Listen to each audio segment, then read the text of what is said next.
सोलापूर न्यूजमध्ये आपल्या सगळ्यांचं स्वागत। उजनी जलपर्यटनाला 190 कोटी 19 लाख, कृषी पर्यटनाला 19 कोटी 30 लाख, विनयार्ड पर्यटनाला 48 कोटी 26 लाख, धार्मिक पर्यटनाला 25 कोटी असा एकूण 282.75 कोटींचा सोलापूर जिल्ह्याचा एकात्मिक पर्यटन विकास आराखडा मंजूर झाला आहे।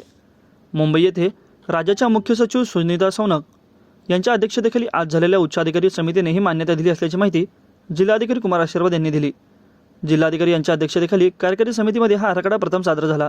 त्यानंतर पालकमंत्री चंद्रकांतदादा पाटील यांच्या अध्यक्षतेखाली जिल्हास्तरीय समितीने या एकात्मिक पर्यटन विकास आराखड्याला मान्यता दिली। त्यानंतर हा आराखडा उच्चाधिकारी समितीकडे पाठवण्यात आला होता। या बैठकीस जिल्हा नियोजन अधिकारी दिलीप पवार, सार्वजनिक बांधकाम विभागाचे अधीक्षक अभियंता संजय माळी उपस्थित होते। या आराखड्यातील धार्मिक पर्यटनात जिल्ह्यातील 5 मंदिरांचा समावेश आहे। त्यामध्ये करमाळ्यातील श्री कमलादेवी मंदिर, सोलापुरातील श्री सिद्धेश्वर मंदिर, सोलापूर अकलूज येथील श्री शिवपार्वती मंदिर व शिवसृष्टी वडवळ तालुका मूळ येथील श्री नागनाथ मंदिर आणि माचनूर येथील तालुका मंगळवेढा येथील श्री सिद्धेश्वर मंदिर यांचा देखील समावेश आहे। या ठिकाणी पिण्याच्या पाण्याची सुविधा, माहिती फलक, स्वच्छतागृह, विश्रांतीगृह, बैठक व्यवस्था, निवारा शेड, पदपथ, पेवर ब्लॉक, कचराकुंडी, घनकचरा व सांडपाणी इत्यादी व्यवस्थापन यासाठी 25 कोटी प्रस्तावित करण्यात आले आहे।